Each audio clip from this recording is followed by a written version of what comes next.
Olá, sejam bem-vindos. Este é o projeto Comune, junto com o Grupo Adventistas no Campo. Estamos promovendo aí um clube de leitura deste livrinho aqui, Da Cidade para o Campo, do Arthur White e do Eduardo Sutherland. Este livro é publicado pela CPB, Casa Publicadora Brasileira. Todos os interessados poderão comprar pelo site. Fica aí o convite. Se você está nos acompanhando pelo YouTube, na descrição desse vídeo está o link do WhatsApp. Você poderá entrar no grupo. E no grupo de WhatsApp, você terá acesso aí a muitas informações, né, relativas à vida no campo. E também o link da nossa sala Zoom. Se você quiser participar aqui, interagir conosco, dar suas, falar, né, sobre o que você está lendo, porque esse é o objetivo do clube de leitura. No encontro passado, ah, abrimos o assunto, né? Capítulos 1 e 2. Hoje vamos avançar. Capítulo 3 deste livrinho fala sobre as razões para a mudança. Lembrando que algumas semanas atrás nós tivemos uma apresentação sobre a vida no campo e esse assunto foi exaustivamente tratado. Então, aqui no canal do YouTube, na playlist Vida no Campo, vocês poderão encontrar essa apresentação. O link foi compartilhado também lá no grupo e recomendo então a todos, certo? Bem, há uma citação de Ellen White muito interessante que abre o capítulo 3, que não há uma família em 100 que se tenha beneficiado física, mental ou espiritualmente por residir na cidade. Então, é um óbvio, né, que precisa ser dito, porque uma vez que a vida na cidade é muito confortável, muito atrativa, a nossa tendência é deixar esse aspecto de lado, né?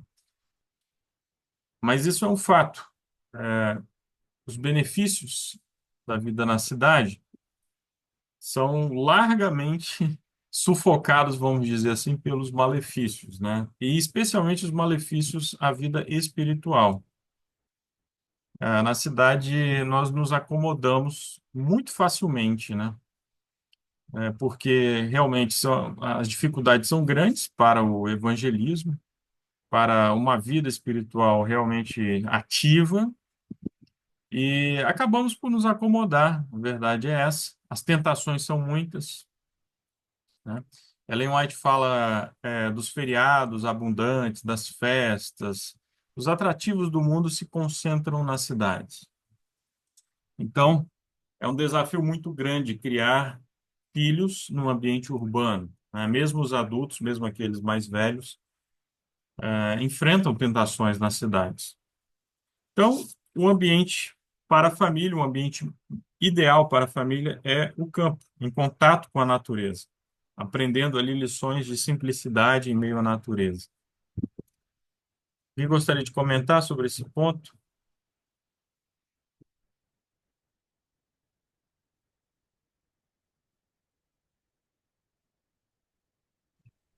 Tá, eu concordo também.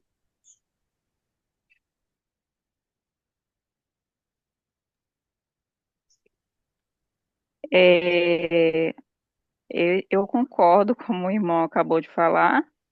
E algo muito interessante, eu posso dizer na prática, né, que vivi minha vida na cidade e há 3 anos morando na roça, é, digo que realmente faz total diferença, tanto na vida espiritual quanto na vida física. Realmente o que está escrito pela profeta é algo real que eu tenho vivido. Realmente a família se une muito mais no campo, né? A dependência de Deus é muito notória.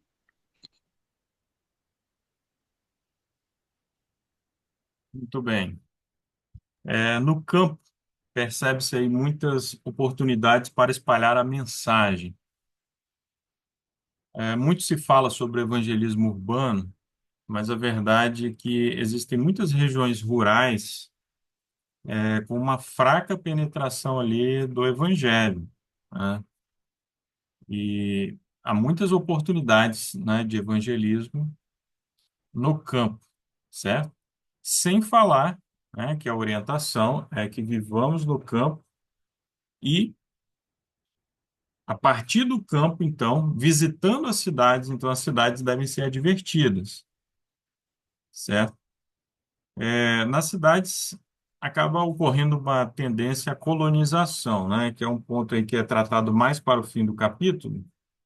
Nós podemos até já antecipar, né, que a orientação é evitar a colonização, né, a aglomeração. E as cidades, por natureza, já favorecem essa aglomeração, ok? Então, ao irmos para o campo, precisamos nos espalhar, né? Uma ou duas famílias é a orientação do espírito de profecia, né? É o ideal, por assim dizer. Uma ou duas famílias fazendo um trabalho de evangelismo numa determinada localidade, procurando estabelecer ali um memorial ao nome de Deus ali naquela região, né? E sempre que a família precisar ir, então, à cidade, evangelizar a cidade, né? Tirar ali um tempo no sábado, enfim, para ir evangelizar a cidade.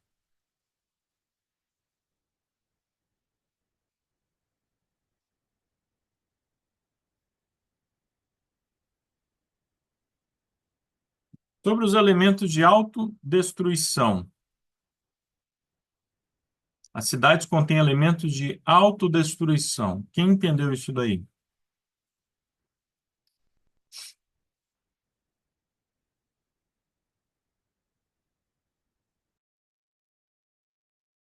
Eu penso assim que a questão da, né, da poluição, né, do trânsito, né, dessa aglomeração mesmo, né, são vários fatores que geram um mal-estar, né, e nos cansa muito mais, né, a gente vê que as pessoas hoje procuram até, né, nas momentos de lazer, em férias e tal, procuram locais mais da natureza, né, justamente para esse descanso, né, da mente, porque a natureza já olhando, né, contemplar, a gente já consegue descansar, né, então realmente é um ambiente muito diferente, né, a cidade é estressante, né.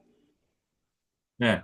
E quando pensamos nas agitações que a irmã White previu para o tempo do fim, e já tem ocorrido, né? Greves,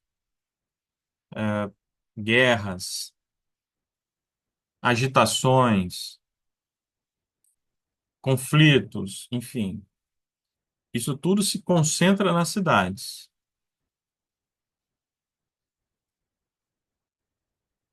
Aquelas,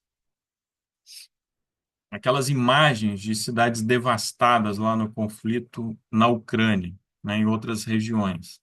Aquilo ali por si só já deveria ser uma advertência muito grande para todos nós, né? As cidades nos colocam numa arapuca. É muito fácil isolar as pessoas ali dentro de uma cidade. Vimos isso também na pandemia, certo? Os lockdowns, enfim. Então, as cidades contêm em si elementos de autodestruição. Áreas metropolitanas são objeto do ataque do inimigo. O que vocês entenderam acerca disso? Seja bem-vinda, hein, Natália?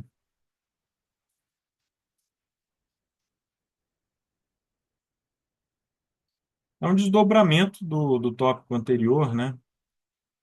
Satanás é o responsável, ele é o causador, né? O motivador das guerras, calamidades, tragédias, né? Ele fica arquitetando isso o tempo inteiro.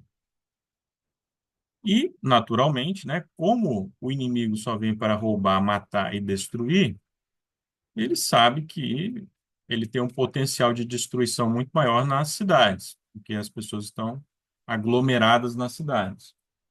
Então, a ira dele também se concentra ali nas cidades, certo? Nós sabemos que, mesmo quando forem derramadas as sete últimas pragas, não é Deus, né, que estará diretamente ali promovendo a miséria, a destruição, porque Deus não promove isso. Deus não tem prazer na morte do ímpio. Mas as pessoas, por se afastarem de Deus, elas se afastam da proteção de Deus, então Satanás age. E ele age principalmente nas cidades.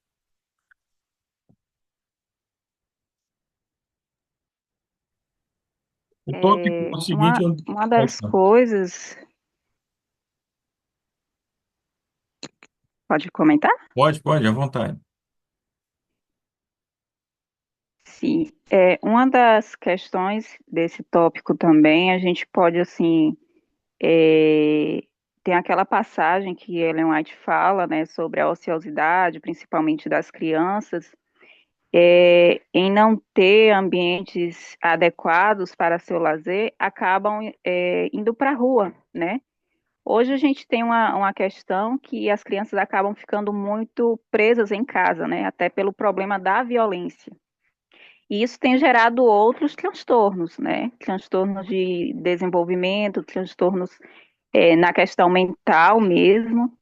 É, e aí vem um outro problema que é as redes sociais, né? Que aí se refugia nas redes sociais dentro de casa, trancado. Então, é um problema que é mais agravado nas cidades. E nós estamos vendo como isso está prejudicando as famílias e a próxima geração, no caso, que são as crianças. Por um lado, as crianças presas dentro de casa, e por outro lado, essa destruição, né, que gera nas cidades, como você está citando, as guerras, a violência, todas essas questões. Aí a gente fica preso, ou fica preso dentro de casa, ou vai para a rua e acaba sofrendo com essa violência, né, absurda, que, querendo ou não, é uma autodestruição, ou seja, nós olhamos para todos os lados na cidade e é como se a gente não pudesse enxergar uma saída de paz, de sossego, e que realmente ela não existe na cidade, né?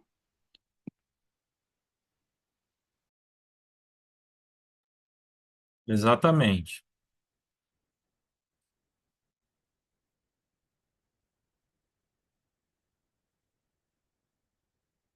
Bem, à medida que a impiedade vai aumentando neste mundo, né, como eu falei, as pessoas se afastam de Deus, né, rejeitam a Deus. Hoje mesmo eu compartilhei um vídeo lá no grupo do Projeto Pomone sobre o que está acontecendo em Los Angeles, né? Um pouco antes as pessoas zombando de Deus lá numa cerimônia lá dos atores, né, atrizes, enfim, de Hollywood. E dias depois, toda aquela calamidade, incêndios acontecendo lá. Então, a gente observa a ira de Deus, né, sendo derramada, por enquanto, com mistura de misericórdia. Quando vierem as sete últimas pragas, a ira de Deus será descarregada sem mistura de misericórdia, sem compaixão, né? Então, é um alerta para todos nós, né? Várias calamidades, incêndios, enchentes, terremotos e daí por diante. Bem, posto isso, eu acho que a gente pode avançar para os nossos comentários aí do capítulo 4, promessas de Deus para os que escolhem a vida no campo. É chegado o tempo em que, conforme Deus abre o caminho, as famílias devem se mudar para fora das cidades.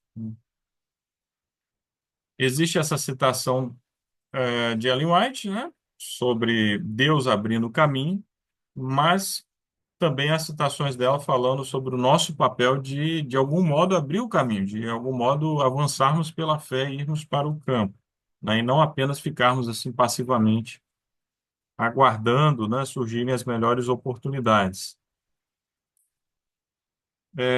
Fica o alerta, né, e isso os autores colocam aí mais de uma vez no livro, quanto à mudança precipitada, né, evitar a mudança precipitada para o campo.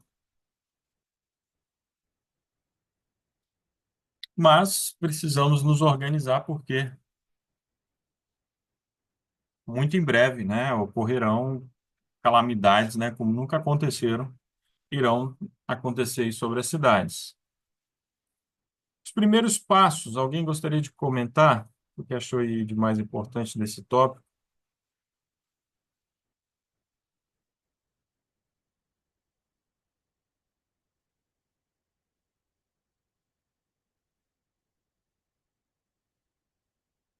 Olha, irmãos, a importância aí do conhecimento, né? De acumularmos conhecimento, de buscarmos aí informação, estudar o assunto, né? E nesse sentido, o grupo Adventistas no Campo tem dado a sua contribuição, certo?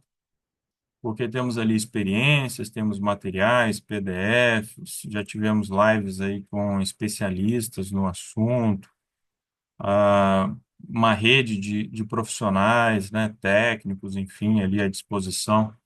Tudo isso é importante antes mesmo da mudança para o campo, né? Faz parte ali do preparo. Orar a respeito do assunto, né? Colocar tudo diante do Senhor, né? Para que as melhores decisões sejam tomadas. Isso vale para todos os aspectos da vida. É,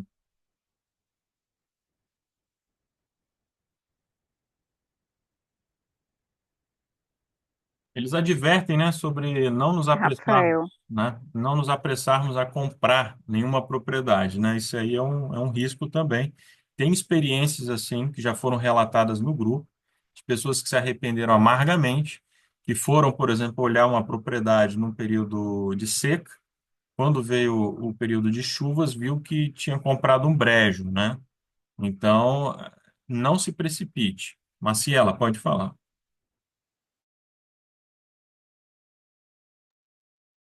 eu só queria, só quero enfatizar um pouco mais sobre essa questão do preparo, né?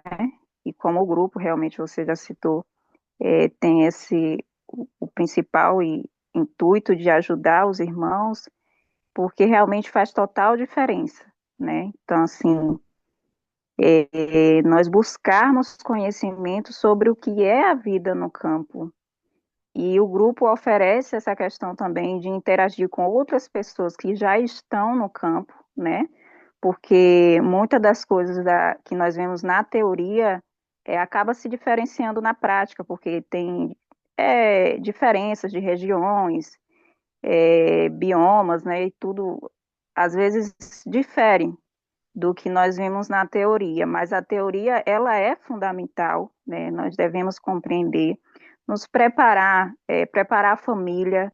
Nós vemos aí no grupo que muitas pessoas enfrentam, né, o julgo desigual no entendimento sobre vida no campo. Então, preparar a família também é de extrema importância. É, preparar a questão financeira, vejo que muitos irmãos eles têm dificuldades quando já estão morando no campo, e alguns voltam para a cidade, porque não se prepararam sobre a questão financeira. Muitos não entendem que a vida no campo, ela também está entrelaçada à mudança de padrão financeiro, muitas das vezes. Porque o objetivo não é virarmos fazendeiros, né? E sim atrelar uma vida mais simples, com menos dependência possível do sistema, né, econômico. Então, muitas pessoas chocam, né, que vai para o campo e acaba ganhando menos, pelo menos de princípio, e eu já vi muitas famílias voltarem para a cidade por causa disso. Então, assim, um preparo em vários sentidos, e aqui ao longo dos estudos a gente pode ir, né, citando alguns e até no grupo, porque acredito que muitas pessoas só focam em comprar a terra, mas o preparo, né, não está sendo o foco como deve.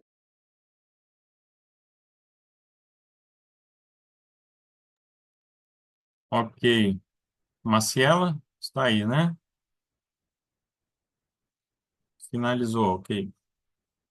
Pois é uma mudança de padrão de vida, ah, mas também lembrando que as despesas são bem menores, né, no campo. Então, entra menos dinheiro, geralmente, né, para a maioria das pessoas. Pode ser que alguém vá com uma estrutura melhor, se beneficie, né, de estar próximo ali de um centro de abastecimento, algo assim, já compra uma propriedade bem produtiva e pode acontecer de até mudar no sentido de aumentar o seu padrão ali de vida nessa transição, mas a maioria dos casos ocorre uma redução, né, do poder de compra ali da família, mas é, mas também, normalmente, as despesas são menores, né? Certo. Tem a informação ali, né? Mais barato, a única coisa que não pago aqui é a água. Mas, por exemplo, a conta de energia, né? Conta de energia, né? Em comparação com o que você pagava na cidade, não é bem menor, não? Olha só, nós estamos enfrentando problemas econômicos no nosso país, não é novidade, né? Então, certas questões vão impactar todas as pessoas, né? Independentemente de onde estão. Por exemplo, combustível, infelizmente, anda muito caro, né? Há questões aí relacionadas à desvalorização da nossa moeda e assim por diante, né? Rafael, Pode falar. é, se a irmã Eudinha puder comentar depois, eu não sei como é a visão dela, mas a princípio, quando nós compramos um sítio e ele não é pronto, né? Não é um sítio que você já chega ganhando dinheiro, como você citou, o gasto é muito alto mesmo, porque a gente precisa investir muito em mão de obra e que é difícil, então a gente tem que gastar, né, se na cidade a gente pagava R$ 50, a gente tem que pagar R$ 100 para o Dia do Trabalhador. Gasolina, a gente gasta horrores de gasolina, porque tem roçadeira, motosserra. Então, a princípio, é muito gasto. A gente acaba gastando muito. Por outro lado, é o que você citou, os gastos diários, né? A gente não vai ali no mercado comprar verdura, a gente já tem a nossa verdura, né? Essas coisas básicas, Penca assim, de realmente a banana. economia é muito grande. A gente não precisa. Isso, né? A alimentação ao longo do tempo que você vai começando a colher, realmente sua alimentação você não gasta tanto como quem mora na cidade, né? Aí tem a economia da água, geralmente é a água da própria roça, né? Energia geralmente é mais barato, mas quando você vai construir uma roça do zero, pessoal, se preparem, estudem sobre isso, porque assim, é caro. Não é fácil você comprar frutíferas e muitas morrem, você tem que ter todo ali um cuidado. Então, assim, muitas pessoas voltam para a cidade porque não se preparou, não entendeu e mato, muito mato. Eu não imaginava que roça tinha tanto mato. Então, assim, é muita gasolina que a gente gasta. Mas em meio a tudo isso, o prazer de estar na roça e de estar vendo as bênçãos de Deus é muito grande, porque a gente não sabe de onde aparece o dinheiro, mas ele aparece para poder dar conta de tudo. E é os milagres de Deus, né? Pois é, muito bom aí tudo que estão compartilhando, né? Esses primeiros passos, que é o tópico aqui do capítulo 4, né? Os primeiros passos são difíceis mesmo. Eu me lembro perfeitamente, dos primeiros passos da minha família, quando foram para o campo há 22 anos. Foram passos bem difíceis, né? Depois as coisas melhoraram um pouco, mas o desafio continua sendo grande porque algumas questões não mudam, como, por exemplo, foi relatado ali, né, no chat sobre a escassez de mão de obra, né? É um problema crônico, né? E ao que parece aí no Brasil praticamente inteiro, né, existe essa escassez muito grande de mão de obra no campo. Então, paga-se caro, né, pela diária de um trabalhador e nem sempre consegue. Aqui no estado do Espírito Santo, na época da panha do café, né, assim se chama o período da colheita do café. Por mais que nós adventistas, né, pelo menos aqueles da verdade presente, enfim, entendem que não devem plantar café, devem ir substituindo, enfim, mas na região, no interior, desaparece a mão de obra. Você precisa de um trabalhador para capinar sua propriedade, para te ajudar ali na lida em qualquer outra plantação. Você não vai encontrar porque é muito mais lucrativo para os trabalhadores irem trabalhar lá nos vizinhos na colheita do café. Então, isso dura alguns meses do ano, assim. Viver só do trabalho que se tem da roça é muito difícil, muito desafiador, né? O livro vai abordar isso. Fé intensa e trabalho diligente, né? A vida no campo é uma vida de muito trabalho, né? Trabalho desde amanhecer, né, até o entardecer, trabalho aos domingos, feriados, né? Nós adventistas só não trabalhamos aos sábados, porque nos demais dias, todos os dias há trabalho no campo, né, sem parar. É, bem, tempo de buscar conselhos. Os conselhos mais indicados são aqueles do espírito de profecia, né, da Bíblia, mas também, como já falamos aqui, dos irmãos que já estão no campo e principalmente pessoas daquela região onde você está querendo comprar a propriedade. Você está pensando em se mudar para aquela região porque as condições vão variar bastante. Então, aquelas pessoas daquela localidade têm informações muito importantes para você. Então, procure conversar com os vizinhos, procure ir mais de uma vez naquele local, né? Se puder ali em diferentes períodos, né? No período chuvoso e no período seco, né? Se houver essa possibilidade, né? Ok? Nós estivemos falando no grupo aí, nesta semana que passou, sobre questões de violência no campo.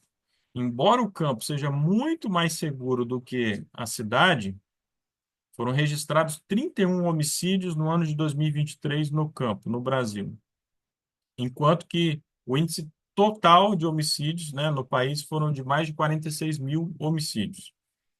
Agora, existem regiões, municípios, localidades específicas no campo que a violência é grande, né? Existe ali uma disputa de terras indígenas, movimentos aí que exigem a reforma agrária e outras questões. Então, esteja bem atento a isso, certo? Alguém gostaria de fazer mais algum comentário?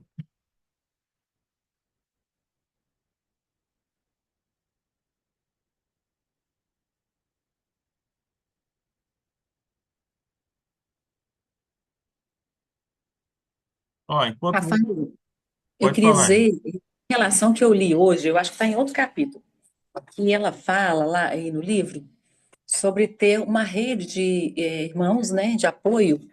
E aí, assim, eu entendi que dá para ser um pouco mais de famílias. E ela fala de escola, né, uma escola da igreja, de ter a igreja, de ter esse convívio, né, ali no campo, na região mais próxima, né? E até para poder se ajudarem, né?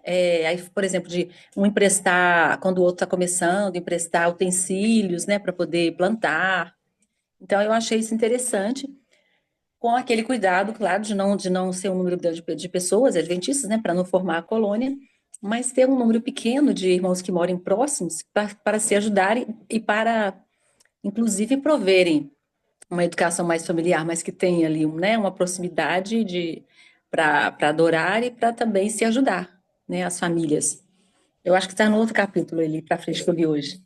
Que eu achei isso interessante, porque é essa rede mesmo ali de estaria, né, de apoio no campo, Sim, sim. até mesmo para evitar esses, né, as dificuldades principalmente iniciais, né? É o que eu imagino, porque realmente tem que ter muita oração e planejamento, né, para e tomar bastante antecedência, inclusive, para ir decidindo, né? E a cada passo orando mais para fazer a coisa certa, né? Uhum, com certeza. Há um comentário ali no chat, né, que na época da irmã White, na época e no país, né, que ela vivia, Estados Unidos da América, né, um país muito mais livre, né, era possível, era comum ter uma escola, né, as pessoas se reuniam e abriam ali uma escola, enfim. E hoje ter uma escola independente é muito difícil e burocrático, né, e de fato é mesmo. Há uma irmã no nosso grupo E eu tive a oportunidade de conversar com ela, só um instantinho.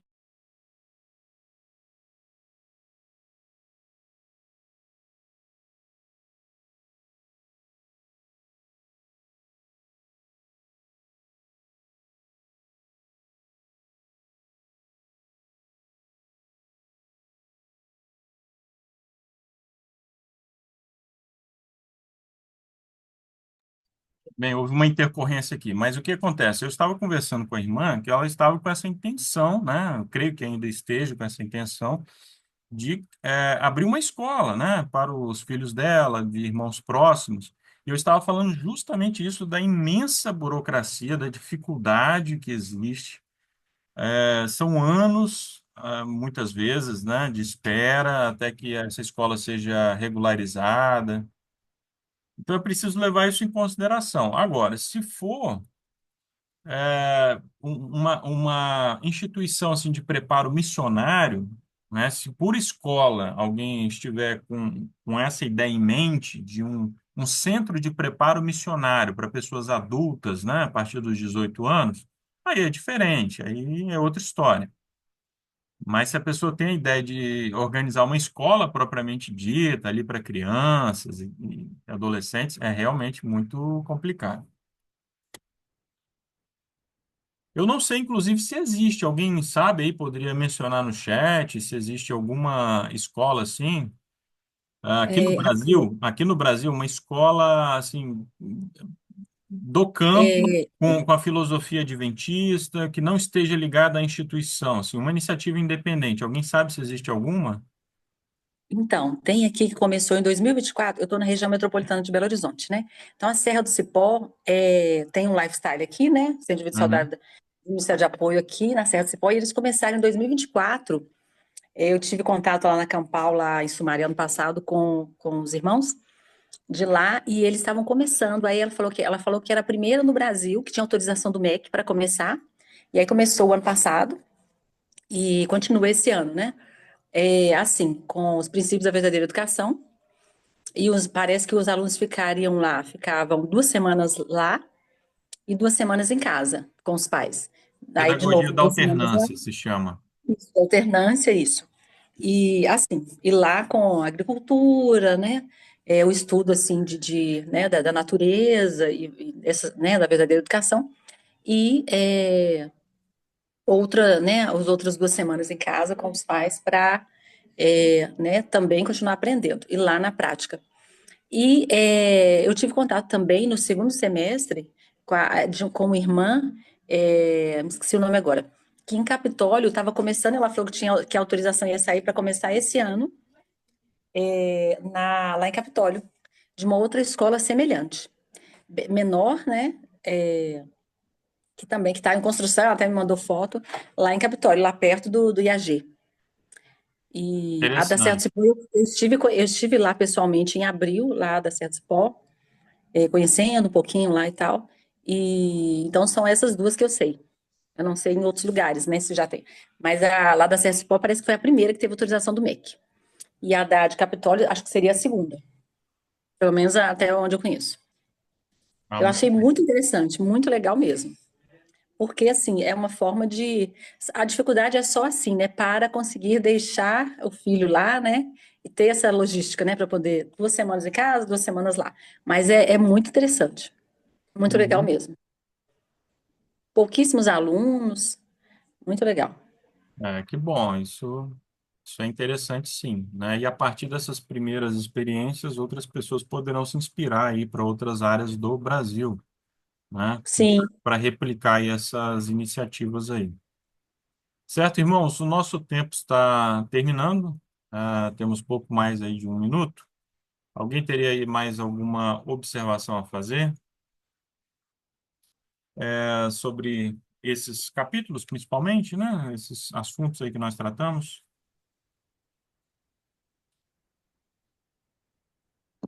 Eu queria só fazer uma observação rápida sobre essa questão da escola. Na verdade, a finalidade maior é para que os filhos, né, das pessoas adventistas que vivem nessas comunidades, que aí no caso são comunidades adventistas. Por isso a necessidade da escola, no sentido de ter matrícula, né? Os filhos matriculados em uma escola organizada, evitando assim é, problemas que nós já temos visto aí com muitos irmãos, de até o conselho tutelar tomarem os filhos por fazerem a educação domiciliar. Então, o principal objetivo, né, que eu já conversei com algumas pessoas, é nesse sentido deles terem uma legalização, né, para poder fazer pelo menos uma parte da educação domiciliar em casa com mais tranquilidade. Entendi. Muito bem, encerramos por aqui. No nosso próximo encontro, vamos comentar os capítulos 5 e 6. Então, desde já fica esse convite para que você leia esses capítulos, né? A escolha de um local para morar, a escolha de um local para morar no campo e o cuidado da horta e outras atividades, certo? Vamos entrar em questões aí até mais diretas, mais práticas ali da lida no campo. Muito obrigado pela companhia de todos vocês. Fazemos a oração sempre antes e depois, porque aqui não dá tempo. Grande abraço. Deus abençoe a todos. Boa noite, tchau, tchau. Tchau.